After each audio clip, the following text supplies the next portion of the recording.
ಪ್ರೀತಿಯ ನನ್ನ ಯೂಟ್ಯೂಬ್ ಕುಟುಂಬಕ್ಕೆ ಮತ್ತೊಮ್ಮೆ ನನ್ನ ಚಾನಲ್ಗೆ ಸ್ವಾಗತ.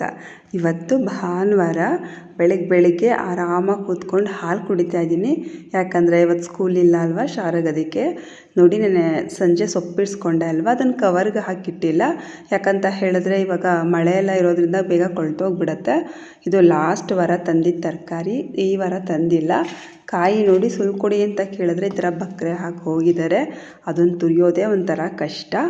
ಇವತ್ತು ನಾನು ಬೆಳಿಗ್ಗೆ ತಿಂಡಿಗೆ ರಾಗಿ ರೊಟ್ಟಿಯನ್ನು ಮಾಡ್ತಾಯಿದ್ದೀನಿ.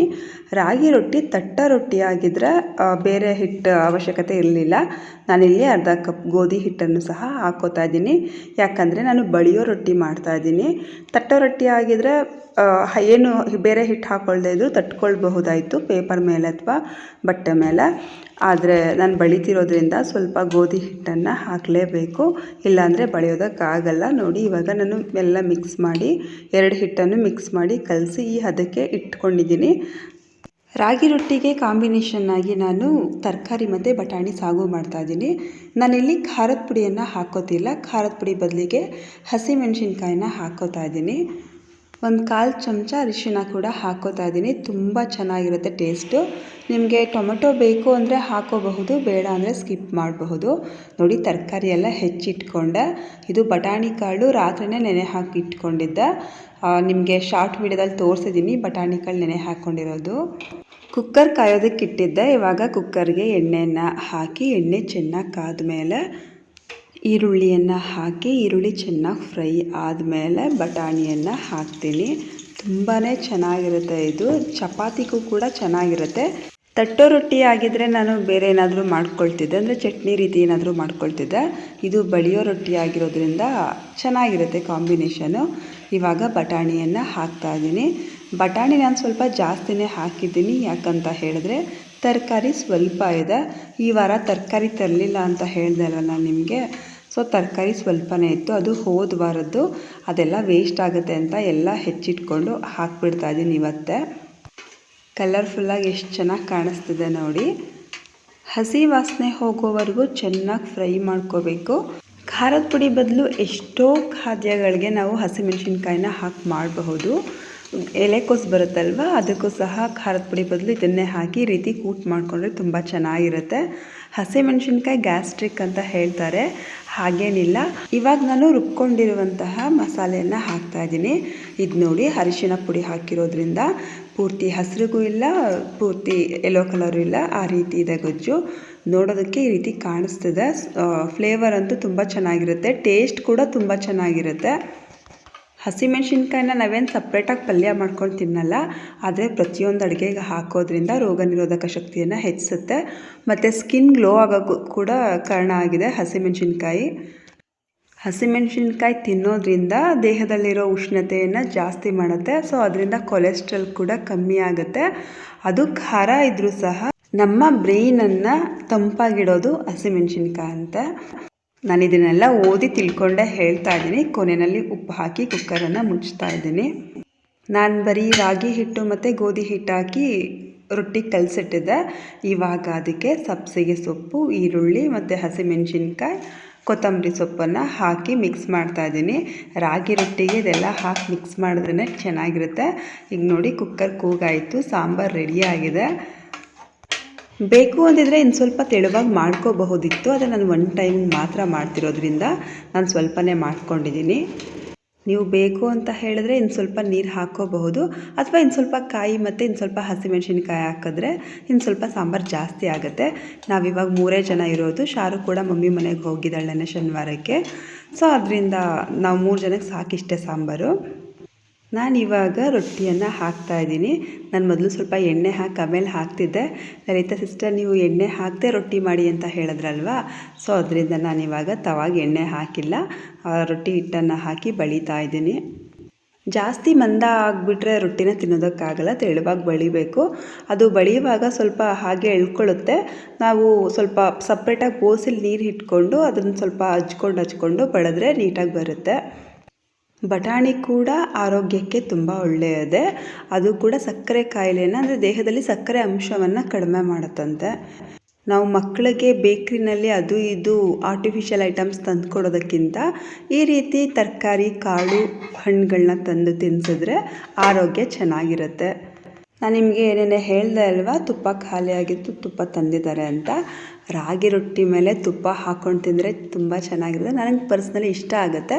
ಅದಕ್ಕೆ ನಾನು ಇವಾಗ ತುಪ್ಪವನ್ನು ಓಪನ್ ಮಾಡ್ತಾ ಇದ್ದೀನಿ. ಇದು ನಂದಿನಿ ತುಪ್ಪ. ನಾನು ಯಾವಾಗಲೂ ನಂದಿನಿ ತುಪ್ಪನೇ ತರಿಸೋದು. ಅಕಸ್ಮಾತ್ ಇಲ್ಲ ಅಂತ ಹೇಳಿದ್ರೆ ಇಲ್ಲಿ ಒಂದು ಸಲ 10 ರೂಪಾಯಿ ಪ್ಯಾಕ್ GRB ಏನೋ ತಂದಿದ್ರು ಅನಿಸುತ್ತೆ.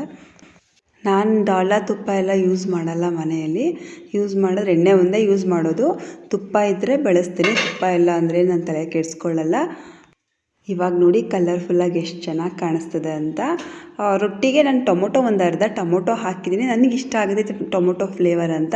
ನಿಮ್ಗೆ ಇಷ್ಟ ಆದರೆ ಹಾಕೋಬಹುದು, ಇಲ್ಲ ಅಂದರೆ ಬೇಡ. ನಾನು ತುಪ್ಪವನ್ನು ಉಪ್ಪು ಸಾಂಬಾರಿಗೆ ಬಿಟ್ಟರೆ ಬೇರೆ ಯಾವ ಸಾಂಬಾರಿಗೂ ಹಾಕೊಳ್ಳೋದಿಲ್ಲ. ಯಾಕಂದರೆ ಟೇಸ್ಟ್ ಹೋಗಿಬಿಡುತ್ತೆ ಅಂತ ಅನ್ನಿಸ್ತಿರುತ್ತೆ. ಬಿಸಿಬೇಳೆ ಬಾತ್ಗೆ ಇಷ್ಟ ಆಗುತ್ತೆ. ಬೇರೆ ಸಾಂಬಾರಿಗೆಲ್ಲ ಹಾಕ್ಕೊಂಡ್ರೆ ಅದರಲ್ಲಿರೋ ಖಾರ ಎಲ್ಲ ಹೋಗಿಬಿಡುತ್ತಲ್ವ, ಬಾಯಿಗೆ ಟೇಸ್ಟ್ ಕೊಡೋದಿಲ್ಲ. ಅದಕ್ಕೆ ನಾನು ಯಾವ ಸಾಂಬಾರಿಗೂ ಹಾಕ್ಕೊಳ್ಳೋದಿಲ್ಲ. ಉಪ್ಪು ಸಾಂಬಾರಿಗೆ ಮತ್ತು ಬಿಸಿಬೇಳೆ ಬಾತ್ಗೆ ಇಷ್ಟ ಆಗುತ್ತೆ. ರೊಟ್ಟಿಗಳಿಗೆ ಎಲ್ಲ ರೀತಿ ರೊಟ್ಟಿಗಳಿಗೂ ತುಪ್ಪ ಹಾಕ್ಕೊಂಡು ತಿನ್ನೋದು ಇಷ್ಟ ಆಗುತ್ತೆ. ನಾನು ಬೆಳೆದಿರೋದ್ರಿಂದ ಬೇಯೋದು ಸ್ವಲ್ಪ ಟೈಮ್ ತೊಗೊಳುತ್ತೆ. ಮೀಡಿಯಮ್ ಊರಿನಲ್ಲಿ ಬೇಯಿಸ್ಕೊಬೇಕು. ಇವಾಗ ಚೆನ್ನಾಗಿ ಬೆಂದಿದೆ ನೋಡಿ, ನೋಡ್ತಿದ್ರೆ ಗೊತ್ತಾಗುತ್ತೆ ಚೆನ್ನಾಗಿ ಬೆಂದಿದೆ ಅಂತ. ರಾಗಿ ರೊಟ್ಟಿ ಏನೋ ಇಷ್ಟ ಆಗುತ್ತೆ, ಆದರೆ ಜಾಸ್ತಿ ತಿನ್ನೋದಕ್ಕಾಗಲ್ಲ. 1 ಅರ್ಧ ಅಥವಾ 2 ತಿನ್ನುವಷ್ಟರಲ್ಲಿ ಹೊಟ್ಟೆ ತುಂಬ್ಕೊಂಡು ಬಿಡುತ್ತೆ. ರಾಗಿನಲ್ಲಿ ಫೈಬರ್ ಅಂಶ ಇರೋದ್ರಿಂದ ಬೇಗ ಹಸಿವಾಗೋದಿಲ್ಲ.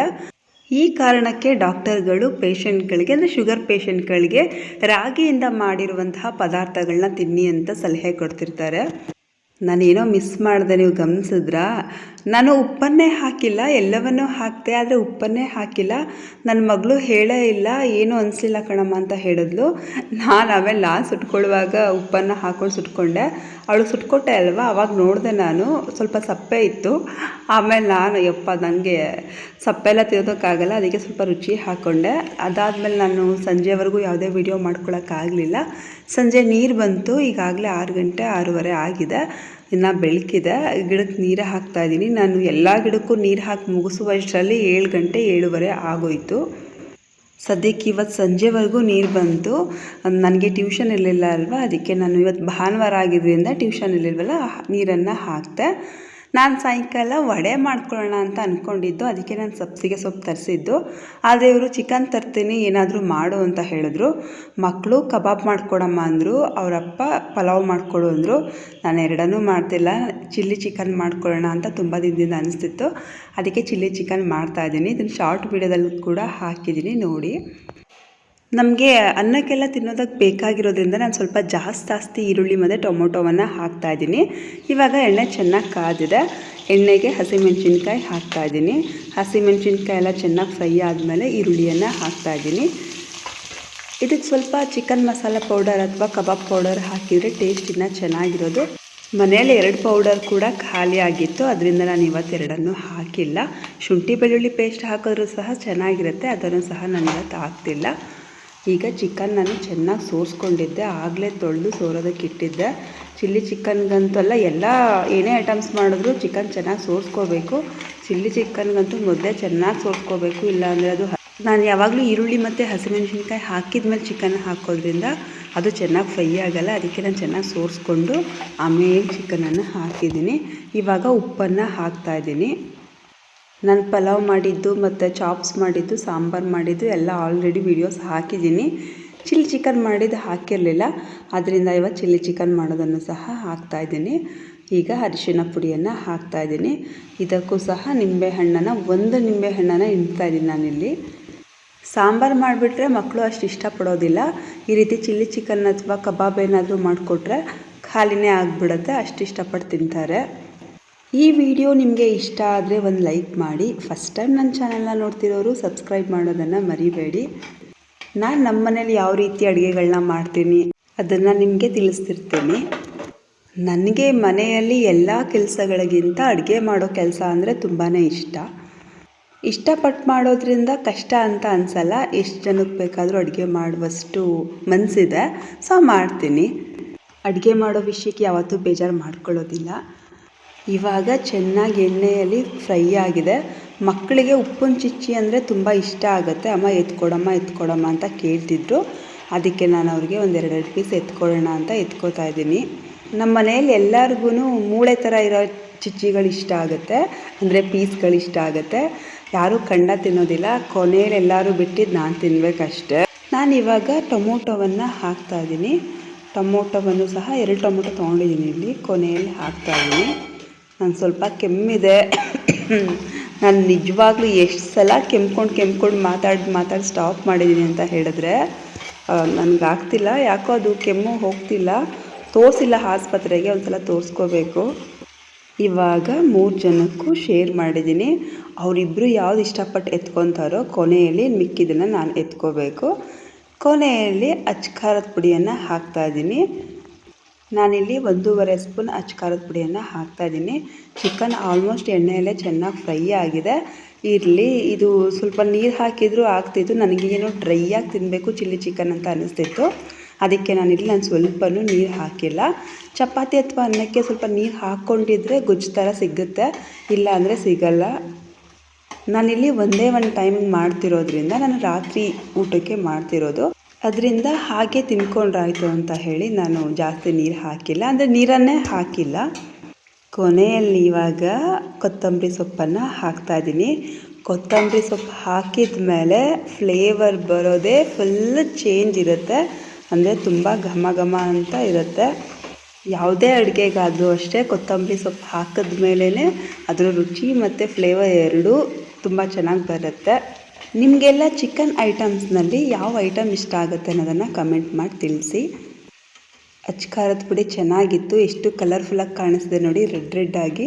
ಚಿಲ್ಲಿ ಚಿಕನ್ ಈ ಕಲರ್ ಇದ್ರೇ ನೋಡೋದಕ್ಕೂ ಚೆಂದ, ತಿನ್ನೋದಕ್ಕೂ ಚೆಂದ. ಇವಾಗ ಎಂದಿನಂತೆ ನಾನು ಕುಳ್ಳನ್ನು ಕಾಯೋದಕ್ಕೆ ಇಟ್ಟಿದ್ದೀನಿ. ಖಾರದ ಪುಡಿ ಹಾಕಿದ್ಮೇಲೆ ಸ್ವಲ್ಪ ತಳ ಹಿಡಿತಿತ್ತು ಅಂತೇಳಿ ಪೂರ್ತಿ ಕಮ್ಮಿ ಉರಿ ಮಾಡಿಬಿಟ್ಟಿದ್ದೀನಿ. ಕುಳ್ಳು ಚೆನ್ನಾಗಿ ಕಾದಿದೆ ಅಂದ್ಕೊಂಡು ಇಟ್ಟೆ ಚಿಕನ್ ಒಳಗಡೆ, ಆದರೆ ಚೆನ್ನಾಗಿ ಕಾದಿರಲಿಲ್ಲ. ಮತ್ತೊಂದು ಸಲ ಯಾರು ಕಾಯಿಸೋದು ಅಂತ ಹೇಳಿ ಮತ್ತೆ ನಾನು ಕಾಯೋದಕ್ಕೆ ಇಡಲಿಲ್ಲ. ಬೆಳಿಗ್ಗೆ ಮಧ್ಯಾಹ್ನ 2 ಟೈಮು ರಾಗಿ ರೊಟ್ಟಿನೇ ಆಯಿತು. ಇಲ್ಲ ಅಂದಿದ್ರೆ ನಾನು ಚಪಾತಿ ಮಾಡ್ಕೊತಿದ್ದೆ. 2 ಟೈಮು ರಾಗಿ ರೊಟ್ಟಿ ತಿಂದು ಇವಾಗ ಚಪಾತಿ ತಿನ್ನೋಕೆ ಬೇಜಾರಾಗುತ್ತೆ. ಅದಕ್ಕೆ ನಾನು ಅನ್ನನೇ ಮಾಡಿಕೊಂಡೆ. ಇಲ್ಲ ಅಂತ ಹೇಳಿದ್ರೆ ಚಿಲ್ಲಿ ಚಿಕನ್ ಜೊತೆಗೆ ಕಾಂಬಿನೇಷನ್ ಆಗಿ ಚಪಾತಿ ತುಂಬ ಚೆನ್ನಾಗಿರುತ್ತೆ. ಚಪಾತಿ ಮಾಡ್ಕೊಳ್ಳುವೆ. ಬೆಳಿಗ್ಗೆನೂ ರೊಟ್ಟಿ, ಮಧ್ಯಾಹ್ನನೂ ರೊಟ್ಟಿ, ರಾತ್ರಿ ಚಪಾತಿ ಅಂದರೆ ಬೇಜಾರು ಮಾಡ್ಕೊತಾರೆ. ಅದರಲ್ಲೂ ಶಾರುಗಂತೂ ಇಷ್ಟ ಆಗಲ್ಲ. ಮೊದಲೇ ತಿಂಡಿಗಳು ಇಷ್ಟ ಆಗಲ್ಲ ಅಂತ ಹೇಳಿದೆ ಅಲ್ವಾ. ಆಗಲೇ ಬಂದಿದ್ದಾಳೆ ಅವಳು, ಅಮ್ಮನ ಮನೆಗೆ ಹೋಗಿದ್ದಲ್ವ, ಇವಾಗ ನೈಟ್ ಬಂದಿದ್ದಾಳೆ ಇಲ್ಲಿಗೇನೆ. ಅಲ್ಲಿಗೆ ಹೋಮ್ವರ್ಕ್ ಏನು ತೊಗೊಂಡೋಗಿರಲಿಲ್ಲ ಮಾಡ್ಕೊಳ್ಳೋದಕ್ಕೆ, ಹೋಮ್ವರ್ಕ್ ಏನು ಮಾಡಿಲ್ಲ ಅಂದ್ಕೊಂಡು ಬಂದಿದ್ದಾಳೆ. ಅವಳದೇ ಫಸ್ಟ್ ಬ್ಯಾಟಿಂಗ್ ನಡೀತಿದೆ, ಬನ್ನಿ ಕೇಳೋಣ. ಆಯ್ತಾ? ಚೆನ್ನಾಗೈತಾ ಚೆನ್ನಾಗಿಲ್ವಾ?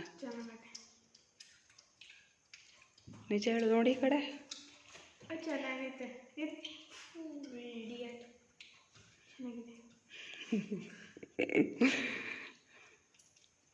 ಊಟ ಎಲ್ಲ ಮುಗಿಸ್ಕೊಂಡು ರಾತ್ರಿ ಬರೆಯೋದಕ್ಕೆ ಅಂತ ಕೂತ್ಕೊಂಡ್ಳು. ಪಾಪ 10:30 11 ಗಂಟೆವರೆಗೂ ಬರ್ಕೋತಿದ್ಲು.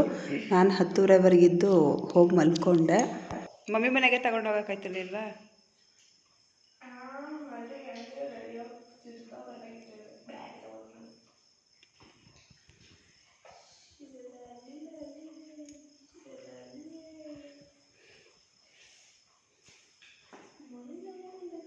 ಹಾಡು ಹೇಳ್ತಿದೆಯೋ ಬರಿತಾ ಇದೆಯೋ?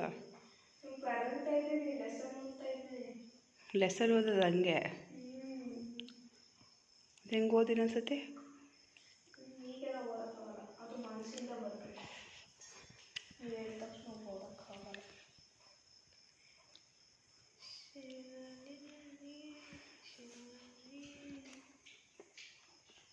ನಿನ್ನ ಹ್ಯಾಂಡ್ ರೈಟಿಂಗ್ ತೋರಿಸ್ತಾ ಇದ್ದೀನಿ. ಅಯ್ಯೋ, ನನ್ನ ಹ್ಯಾಂಡ್ ರೈಟಿಂಗ್ಗೆ ನೋಬೆಲ್ ಪ್ರಶಸ್ತಿ ಬಂದೈತಿ ಗೊತ್ತಾ? ಅಯ್ಯಪ್ಪ, ನನ್ನ ಹಸ್ಬೆಂಡ್ ಯಾರೂ ಸರಿಗೆ ನೋಡಿರಲಿಲ್ಲ ಅನ್ಕೊತೀನಿ. ನೋಡಿ, ಇವರೇ ನನ್ನ ಹಸ್ಬೆಂಡು. ಇಲ್ಲಿಗೆ ಇವತ್ತಿನ ವ್ಲಾಗ್ ಮುಕ್ತಾಯವಾಗ್ತಿದೆ. ಧನ್ಯವಾದಗಳು.